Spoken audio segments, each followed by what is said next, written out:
दोस्तों आज की इस वीडियो में देखने वाले हैं नागरिक शास्त्र कक्षा 11 वार्षिक परीक्षा का पेपर। दोस्तों 2023 की वार्षिक परीक्षा होने वाली है, कहीं कहीं पर हो रही है। तो आपके एनुअल एग्ज़ाम में ये वार्षिक परीक्षा में कोड बी का पेपर लाया हूँ आपके लिए। सिविक्स क्लास 11th का 100 नंबर का पेपर है। 3 घंटे 15 मिनट आपको मिलेंगे पेपर सॉल्व करने के लिए। दोस्तों इसी से मिलते जुलते ही पेपर आ रहे हैं यूपी बोर्ड के। अगर आप स्टूडेंट हो तो इसको सॉल्व करके ज़रूर जाना। और दोस्तों वीडियो को एंड तक देखना। एक और इम्पॉर्टेंट बात आपके वार्षिक पेपर से रिलेटेड मैं आपको बताऊंगा। तो निर्देश पढ़ लेते हैं। प्रारंभ में 15 मिनट प्रश्न पत्र पढ़ने के लिए हैं, सभी प्रश्न करने हैं। प्रश्न संख्या, अब इम्पॉर्टेंट निर्देश यहाँ से पढ़ लेना कि प्रश्न संख्या 1 से 10 तक बहुविकल्पीय हैं, 11 से 20 तक अति लघु उत्तरीय प्रश्न है जिनके उत्तर 20 शब्दों में देना है या एक वाक्य में देना है। प्रश्न संख्या 21 से 26 तक लघु उत्तरीय है जिनका उत्तर 50 शब्दों में देना है। प्रश्न संख्या 27 से 30 तक दीर्घ लघु उत्तरीय प्रश्न है जिनका 100 से 125 शब्दों में उत्तर देना है। और उसके बाद 31 और 32 दीर्घ उत्तरीय हैं जिनका 250 शब्दों में उत्तर देना है। तो बहुविकल्पीय प्रश्न यहाँ पर मैं आपको जल्दी से दिखा देता हूँ क्योंकि यहाँ पर मैं आपको पेपर प्रोवाइड कर रहा हूँ। तो इनका आंसर आप कमेंट बॉक्स में ज़रूर बताना। भारत में प्रथम अंतरिम सरकार का निर्माण कब हुआ था? ठीक है, 4 ऑप्शन है, एक सेलेक्ट करके लिखना होगा। मैंने सॉल्व नहीं किया है तो आप ज़रूर बताना इसको कमेंट बॉक्स में, नंबर डाल के इनका आंसर बताना, साथ ही साथ इसको सॉल्व कर लेना। दोस्तों मैं सॉल्व नहीं कर पाया हूं क्योंकि जल्दी से आपको पेपर प्रोवाइड कराना है। भारतीय संविधान के राज्य के नीति निर्देशक तत्वों का उल्लेख कौन से अनुच्छेद में है? तो ये आपको बताना है। 4 ऑप्शन दिए हैं, 25 से 28 अनुच्छेद में, या 23 से 29 में, या 38 से 51 में, या 28 से 31 में। आगे बढ़ते हैं। लोकसभा को भंग करने का अधिकार किसका होता है? ये आपको बताना है। इसके बाद लोकसभा के अध्यक्ष पद का नाम क्या होता है? इसके बाद अगला प्रश्न है, उच्चतम न्यायालय के मुख्य न्यायाधीश की नियुक्ति कौन करता है? प्रधानमंत्री करता है, या संसद करती है, या राष्ट्रपति, या स्वतंत्र निकाय द्वारा होता है? इसके बाद जहां कानून नहीं वहां स्वतंत्रता नहीं, ये किसका मत है? जहां कानून नहीं वहां स्वतंत्रता नहीं, ये ऑस्टिन का है, या ग्रीन का है, या लॉक का है, या बोंदा का है? बोधा का है। इसके बाद मत देने का अधिकार कैसा है? धार्मिक है, या राजनीतिक अधिकार है, आर्थिक है, या सामाजिक अधिकार? आपको बताना है। इसके बाद भारत में नागरिकता प्राप्त करने का तरीका नहीं है, जन्मजात, संयुक्त राष्ट्र संघ द्वारा, राज्यकृत, या पंजीकरण द्वारा? तो ये संयुक्त राष्ट्र संघ इसका होना चाहिए। इसके बाद भारतीय संस्कृति की वसुधैव कुटुंबकम की धारणा का संबंध है किससे है? राष्ट्रीयता से, क्षेत्रीयता से, अंतर्राष्ट्रीयता से, या सरकार से? तो अंतर्राष्ट्रीय, पूरी दुनिया एक परिवार है, इसका मतलब होता है वसुधैव कुटुंबकम का। ठीक है, तो ये सही उत्तर होना चाहिए। भारत एक कैसा राज्य है? धर्म सापेक्ष, धर्मनिरपेक्ष, या न धर्म सापेक्ष न धर्मनिरपेक्ष, या सभी कथन गलत हैं? तो धर्मनिरपेक्ष राज्य है दोस्तों भारत संविधान के अनुसार। तो यहाँ पर ये वाला ऑप्शन सही हो जाएगा। चलो बढ़ते हैं, अब देखते हैं कि कौन कौन से प्रश्न पूछे गए हैं अति लघु में, लघु में, दीर्घ लघु में और दीर्घ उत्तरीय प्रश्न में। दोस्तों YouTube पर हम मिलते हैं @exams_with-ms यूट्यूब चैनल पर। मैं वार्षिक पेपर ला रहा हूँ। चैनल को ज़रूर सब्सक्राइब कर लो। टेलीग्राम चैनल भी ज्वाइन कर लो, उसका लिंक डिस्क्रिप्शन में दिया हुआ है दोस्तों। वहाँ पर आपको इम्पॉर्टेंट अपडेट्स और पेपर के PDF मिल जाते हैं।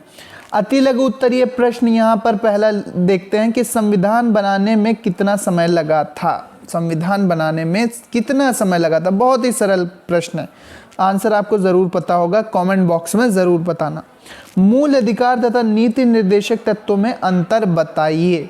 मूल अधिकार और नीति निर्देशक तत्वों में अंतर बताइए। इसके बाद उपराष्ट्रपति का कार्यकाल कितने वर्ष का होता है? उपराष्ट्रपति का कार्यकाल कितने वर्ष का होता है? लोकसभा का कार्यकाल कितना होता है? लोकसभा का कार्यकाल कितना होता है? अगला प्रश्न है, एडवोकेट जनरल का सबसे महत्वपूर्ण कार्य क्या है? एडवोकेट जनरल का सबसे महत्वपूर्ण कार्य क्या है? अगला प्रश्न है, आर्थिक स्वतंत्रता का अर्थ बताइए। आर्थिक स्वतंत्रता का अर्थ बताइए। अगला है 2 नंबर का प्रश्न, राष्ट्रीय समानता क्या है? राष्ट्रीय समानता क्या है? दोस्तों ये अति लघु उत्तरीय प्रश्न है, 20 शब्दों या एक वाक्य में ही आपको इनका आंसर लिख देना है। तो बड़े अच्छे यहाँ पर आपकी स्कोर अब मिलेगा अगर सही उत्तर आप देते हो। समकक्षों के साथ समान बर्ताव का क्या अर्थ है?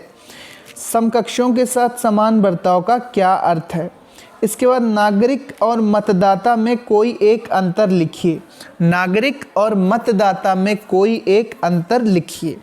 इसके बाद राष्ट्रीयता के मार्ग में 2 बाधाएं लिखिए। राष्ट्रीयता के मार्ग में 2 बाधाएं बताओ। इसके बाद लघु उत्तरीय प्रश्न है जिनका दोस्तों आपको 50 शब्दों में उत्तर देना है। देख लेता हूं मैं एक बार। जी हाँ, लघु उत्तरीय प्रश्नों का उत्तर आपको 50 शब्दों में देना है, मतलब आधे पेज से 1 पेज तक इनका आंसर जा सकता है। आधे पेज में हो जाना चाहिए 50 शब्द में। तो भारत के संविधान का निर्माण किस प्रकार हुआ था? 5 नंबर का प्रश्न। इसके बाद संवैधानिक उपचारों का अधिकार क्या है? संवैधानिक उपचारों का अधिकार क्या है? अगला प्रश्न है एकल और बहुल कार्यपालिका में क्या अंतर है? एकल और बहुल कार्यपालिका में क्या अंतर है? इसके बाद आदर्श नागरिक के 4 गुणों को बताइए। आदर्श नागरिक के 4 गुणों का वर्णन कीजिए। सामाजिक न्याय के विभिन्न पहलुओं की विवेचना कीजिए। सामाजिक न्याय के विभिन्न पहलुओं की विवेचना कीजिए। सामाजिक न्याय के विभिन्न पहलुओं की विवेचना। इसके बाद भावात्मक एकता का क्या अर्थ है? दोस्तों इन प्रश्नों का हर एक प्रश्न का प्रत्येक प्रश्न का उत्तर 50 शब्दों में देना है। 5 नंबर इसके लिए आपको मिलेंगे। तो काफ़ी अच्छा संक्षिप्त अच्छा प्रेजेंट करके आप लिख सकते हैं। इसके बाद दीर्घ लघु उत्तरीय प्रश्न आपको दिखाई पड़ रहे हैं। इसके ये 6 नंबर के हैं जिनका उत्तर आपको 100 शब्दों में देना है। 100 से 125 शब्दों में। ठीक है। लोकसभा के अध्यक्ष की नियुक्ति एवं कार्यों पर प्रकाश डालिए। लोकसभा के अध्यक्ष की नियुक्ति कैसे होती है और उसके क्या क्या कार्य हैं, हेडिंग डालते हुए आप लिख सकते हैं 100 से 150 शब्दों में 125 शब्दों तक। इसके बाद जनहित याचिका का क्या मतलब होता है, स्पष्ट कीजिए। जनहित याचिका का क्या अर्थ है, स्पष्ट करो।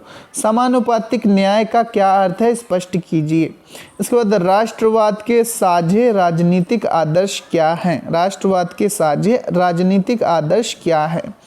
इसके बाद दोस्तों दीर्घ उत्तरीय प्रश्न होंगे 2, दिए 4 होंगे, करना 2 है। ठीक है।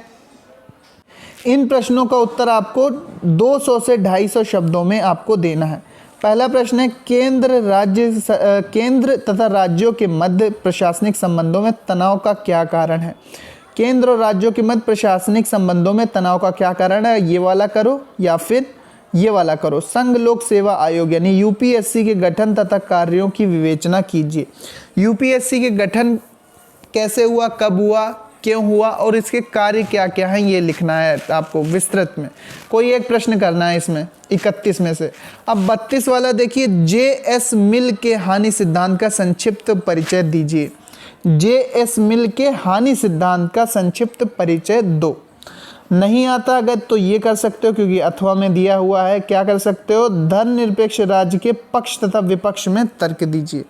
धर्मनिरपेक्ष राज्य भारत है तो उसके पक्ष और विपक्ष में, या कोई भी धर्मनिरपेक्ष राज्य है तो उसके पक्ष और विपक्ष में तर्क आपको देना है। तो दोस्तों exams with MS YouTube channel को सब्सक्राइब कर लो। यहाँ पर मैं आपके लिए मॉडल पेपर लगातार दे रहा हूँ आपको। एक इम्पॉर्टेंट बात जो मैंने बताया था कि आपको बताना है दोस्तों, ये केवल एक मॉडल पेपर है। हो सकता है 90% चांस है या 100% चांस है, 95% चांस है, 100% तो नहीं कहूँगा, 95% चांस हो सकता है कि यही वाला पेपर आपके एग्जाम में आ जाए, बट ये बिल्कुल निश्चित नहीं है। तो इसको बस एक मॉडल पेपर की तरह हल करना कि इससे आपकी तैयारी अच्छी हो जाए, आपकी प्रैक्टिस हो जाए आपके पेपर के लिए। इसकी कोई गारंटी दोस्तों चैनल नहीं करता है कि ये ही पेपर आपके विद्यालय में आएगा, लेकिन आ सकता है क्योंकि इसी तरह के पेपर वार्षिक परीक्षा में दोस्तों पूछे जा रहे हैं। तो उम्मीद करते हैं बात आपको समझ में आ गई होगी। मैं एक बार फिर से आपको सारे पेजेस, सारे क्वेश्चन दिखा देता हूँ। यहाँ पर आप देख लो सारे क्वेश्चन, यहाँ पर अच्छे प्रश्न हैं, बिल्कुल सिंपल प्रश्न है, कोई दिक्कत वाली बात नहीं है। तो इनको सॉल्व ज़रूर कर लेना और अपनी तैयारी को बेहतर बना लेना।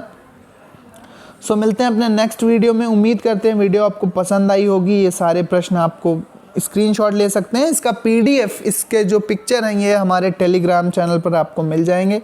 टेलीग्राम चैनल का लिंक डिस्क्रिप्शन में है, जाओ वहाँ पर, लिंक पर जैसे ही आप क्लिक करोगे तो टेलीग्राम चैनल पर पहुँच जाओगे और वहाँ से ज्वाइन कर लेना। वहाँ पर ये पूरा पेपर आपको मिल जाएगा।